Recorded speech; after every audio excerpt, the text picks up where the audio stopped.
This is Revathi. Welcome back to అందమైన కథల పొదిరిల్లు. మహర్షి episode number 118.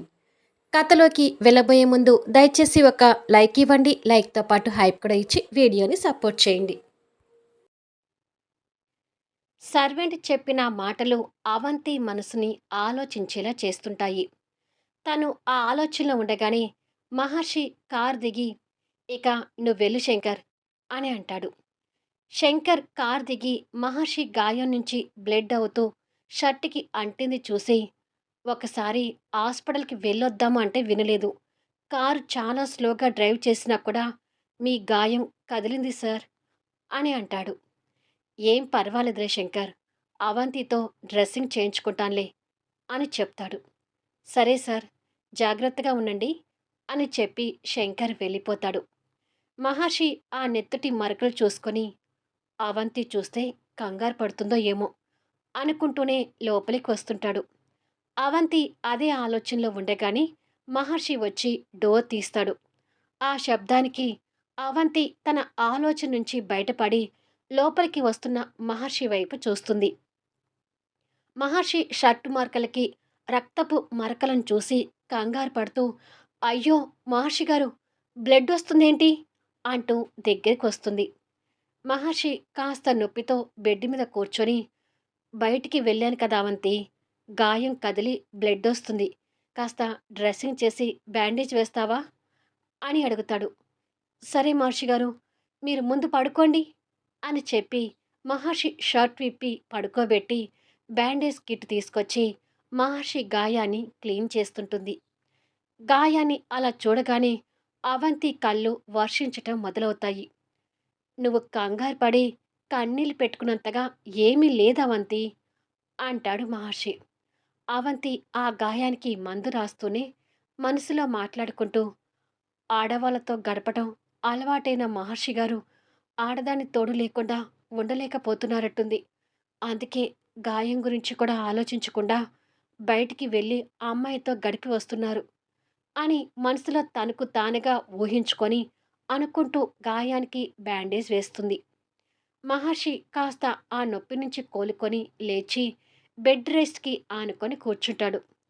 నొప్పి తగ్గటానికి టాబ్లెట్స్ ఇస్తాను ఉండండి మహర్షి గారు అని చెప్పి ఒక టాబ్లెట్ తీసుకొచ్చి మహర్షికి ఇస్తుంది. మహర్షి ఆ టాబ్లెట్ వేసుకొని, చాలా వరకు నొప్పి తగ్గిందిలే అవంతి అని అంటాడు. అవంతి మహర్షి పక్కన కూర్చొని, మీరు ఏమీ అనుకోనంటే మీకు ఒక మాట చెప్పాలనుకుంటున్నాను అని అంటుంది. ఏమిటది అని అడుగుతాడు. ఈ గాయం పూర్తిగా తగ్గే వరకు కొంచెం మీరు ఆ అమ్మాయిలకి దూరంగా ఉండండి మహర్షి గారు. ఇలాంటి సమయంలో మీరు అమ్మాయిలతో గడపటం మీ ఆరోగ్యానికి అంత మంచిది కాదు అని అంటుంది. తన మాటలకు మహర్షి ఆశ్చర్యంగా చూస్తుంటాడు. మిమ్మల్ని బయటికి పంపించకుండా బాధ పెట్టాలని ఉద్దేశంతో కాదు. ఇప్పుడు చూడండి, మీరు అమ్మాయితో గడిపి వచ్చేసరికి గాయం నుంచి ఎలా రక్తం వచ్చిందో, ఇలా అయితే మీరు త్వరగా కోలుకోలేరు మహర్షి గారు. అందుకే ఇంత ఇదిగా చెప్తున్నాను. ప్లీజ్, మీరు పూర్తిగా కోలుకునే వరకు అమ్మాయిలకి దూరంగా ఉండండి అని అమాయకంగా చెప్తూ ఉండగానే మహర్షి తన మాటలకు మధ్యలోనే అడ్డు వచ్చి, ఏ సూర్యకాంతం, ఇక ఆపుతావా? నేనిప్పుడు వెళ్ళింది అమ్మాయితో గడపడానికి కాదు. ఒక ప్రాజెక్ట్‌కి సంబంధించి క్లయింట్స్ వచ్చారని బెనర్జీ గారు ఫోన్ చేస్తే తప్పక వెళ్ళాను. కారు ట్రావెల్ చేయటం వల్ల గాయం కదిలి ఇలా బ్లడొచ్చింది. నేనిప్పుడు ఆఫీస్‌కి వెళ్ళొస్తున్నాను. ఇక నీ పిచ్చి పిచ్చి మాటలు ఆపేసేయ్ అని అంటాడు కాస్త చిరాగ్గా. ఆ అమ్మాయి దగ్గరికి వెళ్ళలేదనేసరికి అవంతి మొహం సంతోషంతో వెలుగుతూ, అవునా! మీరు వెళ్ళింది ఆ అమ్మాయితో గడపడానికి కాదా? అయ్యో! మీరు దానికోసం వెళ్లారేమోనని నేను మీకు ఇంత ఇదిగా చెప్తూ వస్తున్నాను. అయినా కూడా ఇలాంటి సమయంలో ఆఫీస్‌కి ఎందుకు వెళ్లారు మహర్షి గారు? అని అడుగుతుంది చిరుకోపంతో. అది ఓ ముఖ్యమైన ప్రాజెక్ట్ అవంతి. దాన్ని మిస్ చేసుకోవడం ఇష్టం లేక కాస్త రిస్క్ తీసుకొని వెళ్ళాను. అలా వెళ్తే ఎలా ఉంటుందనేది నాకిప్పుడు పూర్తిగా అర్థమైంది కదా! ఇక మీదట గాయం తగ్గే వరకు బయటికి వెళ్ళనులే. పూర్తిగా కోలుకున్నాకనే బయట అడుగు పెడతాను అని అంటాడు తన చెంప మీద లాలనగా చేయి పెట్టి. హమ్మయ్య! ఇక ఆ మాట మీదనే ఉండాలి అని చెప్పి బెడ్ మీద నుంచి లేచి, మీకేమైనా తాగటానికి తీసుకొస్తానుండండి అని చెప్పి వెళ్ళిపోతుంది. పాపం! ఇప్పటిదాకా నేను అమ్మాయితో గడపడానికి వెళ్ళానని ఈ పిచ్చిది బాధపడుతూ కూర్చుందట్టుంది. అవంతిని ఈ రకంగా చాలా బాధపెడుతున్నాను అని అనుకొని ఆ మందాకినిని అవంతి తిట్టడం గుర్తు తెచ్చుకొని, నేను అలాంటి వాడిని కాదు అని చెప్తే మా అమ్మ గురించి కూడా చెప్పాల్సి వస్తుంది. కానీ నీ దగ్గర మా అమ్మ గురించి చెప్పే ధైర్యం చేయలేకపోతున్నాను అవంతి. మా అమ్మ గురించి తెలిస్తే మా అమ్మని తిడుతూ నువ్వు నాకు పూర్తిగా దూరం అవుతావేమోనని భయం అనుక్షణం నన్ను వెంటాడుతుంది అని అనుకొని బాధపడుతుంటాడు. గౌతమ్ ఆఫీసులో ఫైల్స్ చూస్తూనే సడన్గా అవంతి ఆలోచనలోకి వెళ్ళిపోయి, ఆ రోజు బెనర్జీ గారు అవంతి చెల్లెల కారణంగానే అవంతి మహర్షుల పెళ్లి అయిందని చెప్పడం గుర్తు తెచ్చుకొని, అవంతికి చెల్లెల రూపంలో పుట్టిన ఆ రాక్షసి నా కంట పడితే తనని చంపేయాలనుంది. చదువు కోసమని విదేశాలకు వెళ్ళి తప్పించుకుంది కానీ, లేకపోతేనా ఈ పాటికి నా చేతిలో చచ్చి ఉండేది అని తెలియకుండానే తాన్యా మీద విపరీతంగా ద్వేషం పెంచుకుంటూ ఆ ఆలోచనలో ఉంటాడు. అదే సమయంలో వర్ష ఆఫీస్‌లోకి కోపంగా ఎంటరై రిసెప్షన్ దగ్గరికి వెళ్ళి, "నేను మా బావని కలవాలి" అని అంటుంది. "సార్ బిజీగా ఉన్నారేమో, అడిగి తెలుసుకుంటాను మేడం" అని చెప్పి రిసెప్షనిస్ట్ గౌతమ్‌కి కాల్ చేస్తుంటుంది. గౌతమ్ కాల్ లిఫ్ట్ చేసి, "హలో" అని అంటాడు. "వర్ష మేడం మిమ్మల్ని కలవాలని వచ్చా సార్. మేడంని లోపలికి పంపించమంటారా?" అని అడుగుతుంది. తను వచ్చింది అనగానే గౌతమ్ చిరాకు పడుతూ, "నేను బిజీగా ఉన్నాను. తనని సాయంత్రం బయట కలుస్తానని చెప్పండి" అని అంటాడు. "సరే సార్" అని చెప్పి ఫోన్ పెట్టేసి, "సార్ ఇప్పుడు బిజీగా ఉన్నారంట మేడం. మిమ్మల్ని సాయంత్రం బయట కలుస్తానని చెప్పారు" అని అంటుంది. ఇలాంటి ఆన్సరే వస్తుందని అనుకున్నాను. బావ కలవకపోతే ఏం? ముందు ఆ తాన్యతో మాట్లాడాలి అని అనుకొని, "మా బావ పిఏ క్యాబిన్ ఎక్కడా?" అని అడుగుతుంది. "అటువైపుగా వెళ్ళండి మేడం" అని చెప్పి వర్షకి దారి చూపిస్తుంది. వర్ష కోపంగా తాన్య దగ్గరికి వెళ్తుంటుంది. తాన్య క్యాబిన్‌లో కూర్చొని తన ఆలోచనలో తను ఉంటూ, "బావగారు హాస్పిటల్ నుంచి ఇంటికి వచ్చాక కూడా వెళ్ళి బావగారిని చూడలేదు. సార్ కార్‌లోనే ఆఫీస్‌కి రావటం, పోవడం అయ్యేసరికి బావగారి దగ్గరికి వెళ్ళలేకపోతున్నాను. కానీ ఈరోజు ఏదో ఒక వంకతో పర్మిషన్ తీసుకొని కాస్త ఎర్లీగా బయటపడి బావగారింటికి వెళ్ళాలి. ఎలాగో సార్‌తో ఫైల్స్ మీద సైన్ చేయించుకునేది ఉంది కదా! వెళ్ళి ఈ ఫైల్స్ మీద సైన్ చేయించుకొని ఈవినింగ్ త్వరగా వెళ్ళటానికి పర్మిషన్ తీసుకొని వస్తాను" అని అనుకొని చైర్‌లో నుంచి లేచేసరికి వర్ష చప్పట్లు కొట్టుకుంటూ లోపలికొస్తుంది. తను రావడం చూసి తాన్య కాస్త ఆశ్చర్యపోతుంటుంది. "మా బావని బాగానే నీ వలలో వేసుకుంటున్నావు" అని అంటుంది వర్ష దగ్గరికొస్తూ. "ఈ మెంటల్‌ది మళ్ళీ నాతో పెట్టుకోడానికి వచ్చింది. ఇది ఎలా ఆలోచిస్తుందో నేను కూడా దాని దారిలోకి వెళ్ళి రివెంజ్ తీర్చుకుంటే కరెక్ట్" అని మనసులో అనుకొని, "అవును, మీ బావని బాగానే వలలో వేసుకుంటున్నాను. అయితే ఏంటి?" అని ఎదిరిస్తుంది తాన్య. "అయితే ఏంటినా? నా కాబోయే భర్తని నీ వలలో వేసుకోవటం తప్పు కాదా?" అని అడుగుతుంది వర్ష. "కాబోయే భర్త దగ్గరే ఉన్నావు కానీ, ఇంకా భర్త కాలేదు కదా! ఏమో, సార్ నిన్ను కాదని నన్ను పెళ్లి చేసుకుంటాడేమో, చెప్పలేం కదా!" అని అంటుంది కావాలని తనని రెచ్చగొడుతూ. "ఎంత ధైర్యం ఉంటే అలా మాట్లాడతావు?" అని అడుగుతుంది వర్ష కోపం తెచ్చుకుంటూ. "నువ్వు తక్కువ దానివి కాదే. మీ బావ చేత నా స్కాలర్‌షిప్ కట్ చేయించి నన్ను పెట్టిన కష్టాలు నేను ఇప్పటికీ మర్చిపోలేదు. మీ బావ వంక పెట్టుకొని నీతో బాగా ఆడుకుంటాను చూడు" అని మనసులో అనుకొని, "మీ బావనే నాకు ధైర్యం. అందుకే ఇలా మాట్లాడుతున్నాను. నీకొక విషయం తెలుసా? మీ బావ రోజుకి ఒక్కసారైనా నాకు లిప్ కిస్ చేయకుండా ఉండలేడు" అంతగా నాకు ఎడిక్ట్ అయ్యాడు. అదే నీ బర్త్‌డే రోజు మీ బావకి నాకు ఫస్ట్ కిస్ జరిగింది గుర్తుంది కదా! అప్పటినుంచి మీ బావగారు నాకు కిస్ పెట్టకుండా ఉండలేకపోతున్నారంట. అందుకే కావాలని నన్ను పీఏ పోస్ట్‌లోకి తీసుకున్నారు. ఇప్పుడు కూడా మీ బావగారితో కిస్ పెట్టించుకుందామని వెళ్తున్నాను. ఇంతలో నువ్వొచ్చావు మాకు అడ్డుపుల్లలాగా అంటూ దీర్ఘం తీస్తుంది. వామ్మో! వామ్మో! ఎంతకు తెగించావే! అని అంటుంది వర్ష. బాగానే తెగించాను.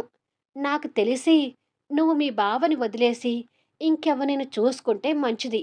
ఎందుకంటే మీ బావ నిన్ను కాదని నన్నే పెళ్లి చేసుకుంటాడు అంటూ వర్షని ఇంకా ఏడిపించాలని చూస్తుంటుంది. అది ఎప్పటికీ జరగని పని. మా బావ నాకే సొంతం అని అంటుంది. అయితే నీ ప్రయత్నం నువ్వు చేసుకో. మీ బావ ఎవరికి సొంతం అవుతాడో చూద్దాం అంటుంది తాన్య. మా బావని నా భర్తగా చేసుకొని నీ పని చెప్తాను చూడు అని అంటుంది. నీ బెదిరింపులకి నేనేమి భయపడట్లేదు. నీ ఇష్టం వచ్చింది చేసుకోపో. కానీ చివరికి గౌతమ్ సార్ నాకే సొంతం అవుతాడు అని వర్షాన్ని ఏడిపించాలని చూస్తుంది. ఎలా సొంతం చేసుకుంటావో నేను చూస్తాను. ఎప్పటికీ మీ ఇద్దరిని కలవనివ్వను. దట్స్ మై ఛాలెంజ్ అని వర్ష సీరియస్‌గా చెప్పి వెళ్ళిపోతుంది. ఇదేంటి? ఇది ఛాలెంజ్ వరకు వెళ్ళింది. పిచ్చి మొహంది. నేను చెప్పింది నిజం అనుకుంటుంది. నువ్వింత పిచ్చిదాన్ని కాబట్టే నీతో ఆడుకుంటూ వస్తున్నాను అని అనుకొని ఫైల్స్ తీసుకొని బయటకొచ్చి గౌతమ్ క్యాబిన్ వైపు వెళ్తుంటుంది. గౌతమ్ వర్క్ చేసుకుంటూ ఉండగానే తాన్య లోపలికొచ్చి, "ఈ ఫైల్స్ మీద మీ సైన్ కావాలి సార్" అని చెప్పి ఆ ఫైల్స్‌ని గౌతమ్ ముందర పెడుతుంది. గౌతమ్ తల తిప్పి తన వైపు దీర్ఘంగా చూస్తూ ఉంటాడు. గౌతమ్ అలా చూస్తున్నందుకు తాన్య కాస్త ఆశ్చర్యపోతూ, "ఏమైంది సార్ అలా చూస్తున్నారు?" అని అడుగుతుంది. గౌతమ్ ఫైల్స్ క్లోజ్ చేసి లేచి తనకు దగ్గరగా వస్తుంటాడు.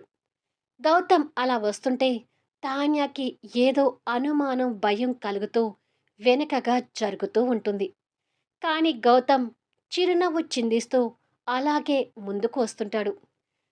"ఏంటి సార్ నా దగ్గరికి అలా వస్తున్నారు?" అని అడుగుతుంది. "నీకు లిప్ కిస్ పెట్టకుండా ఉండలేను కదా డెవిల్. అందుకే నిన్ను కిస్ పెట్టుకోవడానికి దగ్గరగా వస్తున్నాను" అంటూ తన దగ్గరికి వెళ్తుంటాడు. గౌతమ్ మాటలకు ఒక్కసారిగా ఆశ్చర్యపోతూ, ఇదేంటి ఇలా మాట్లాడుతున్నాడు అని అనుకొని భయపడుతుంటుంది. అదే ఆ రోజు మనకి లిప్ కిస్ జరిగింది కదా! అప్పటినుండి నీకు కిస్ పెట్టకుండా ఉండలేకపోతున్నాను. రోజు నీతో కిస్ పెట్టించుకోవాలని నిన్ను నా పిఏ పోస్ట్‌లోకి తీసుకున్నాను. అందుకని నన్ను నీ పెదవుల మీద కిస్ పెట్టుకోనివ్వు అంటూ దగ్గరికి వస్తుంటే, వర్షకి చెప్పిన డైలాగ్స్ అన్నీ ఇతగాడు నాకు చెప్తున్నాడేంటి అని అనుకొని ఎక్కడ కిస్ పెడతాడో అని భయపడుతూ వెనక్కి వెళ్ళి గోడకి హత్తుక్కుంటుంది. దాంతో గౌతమ్ 2 చేతులు గోడకు పెట్టి తనని బంధించి తన పెదాల వైపు చూస్తూ ఉంటాడు. ఏంటి సార్ ఇది? ఎప్పుడూ లేనిది నాతో కొత్తగా ప్రవర్తిస్తున్నారు. ప్లీజ్ నన్ను వదలండి అని అంటుంది. నేను కిస్ చేయకుండా ఒక్కరోజు కూడా ఉండలేను కదా డెవిల్. నేను నీకు ఎడిక్ట్ అయిపోయా కదా! అందుకే తనివి తీరా నీ పెదవుల మీద కిస్ చేసి అప్పుడు వదులుతాను. అటు తన మొహానికి దగ్గరగా వస్తుంటాడు. ఇదేమి బాగలేదు సార్. నాకు భయమేస్తుంది. ప్లీజ్ నన్ను వదలండి అంటూ ఎక్కడ ముద్దు పెడతాడనే భయంతో వణుకుతున్న పెదాలతో చెప్తూ ఉంటుంది. గౌతమ్ వణుకుతున్న తన పెదవులు చూస్తూ ఇంకా దగ్గరగా వచ్చి కిస్ చేయబోతుంటాడు. తన పెదవుల మీద కిస్ పడుతుందని భయంతో తాన్య గట్టిగా కళ్ళు మూసుకొని ఉండిపోతుంది. గౌతమ్ తన పెదాలని తాన్య పెదవుల మీదకి కాకుండా తన నుదుటి మీదకి పోనిచ్చి ముద్దు పెడుతుంటాడు. పెదవుల మీద పెడతాడేమోనని భయంతో ముడుచుకుపోయిన తాన్య నుదుటి మీద ప్రేమ పూరితమైన స్పర్శ తగిలేసరికి షాక్ అవుతూ కళ్ళు తెరుస్తుంది. గౌతమ్ ప్రేమగా తన నుదుటి మీద ముద్దు పెట్టుకొని తన మొహంలోకి చూస్తుంటాడు. ఏం జరుగుతుందో అర్థం కాని పరిస్థితిలో తాన్య కంగారుగా కనిపిస్తూ ఉంటుంది. అలా కనిపిస్తున్న తన్ని దగ్గరికి తీసుకొని తన హృదయానికి హత్తుకొని ఐ లవ్ యూ డెవిల్ అంటూ నిజాయితీవంతమైన ప్రేమతో మనస్ఫూర్తిగా తనకి ప్రపోజ్ చేస్తాడు. గౌతమ్ ప్రపోజ్ చేసేసరికి తాన్య ఇంకా షాక్ అవుతుంటుంది. మళ్ళీ నెక్స్ట్ వీడియోలో కలుద్దాం. ఇప్పుడు తాన్య సమాధానం ఏంటి? ఈ ప్రేమ నిలబడుతుందా? లేదా మధ్యలోనే బ్రేకప్ అవుతుందా? అవంతి చెల్లెలు తాన్య అని తెలిస్తే గౌతమ్ మనసులో అసలు ఈ ప్రేమ ఉంటుందా? ఇకపై మహర్షి, అవంతి మధ్య రాబోయే ఆసక్తికర సన్నివేశాలేంటి? కథ నచ్చితే లైక్ చేయండి, హైప్ ఇవ్వండి, మీ అమూల్యమైన కామెంట్స్ అందచేయండి. అలాగే మనది వేరొక ఛానల్ అయిన రైటర్ రేవతి అనే ఛానల్ కూడా సబ్స్క్రైబ్ చేసుకుని విలన్ అనే స్టోరీ చూడండి. Thank you for లీజనింగ్.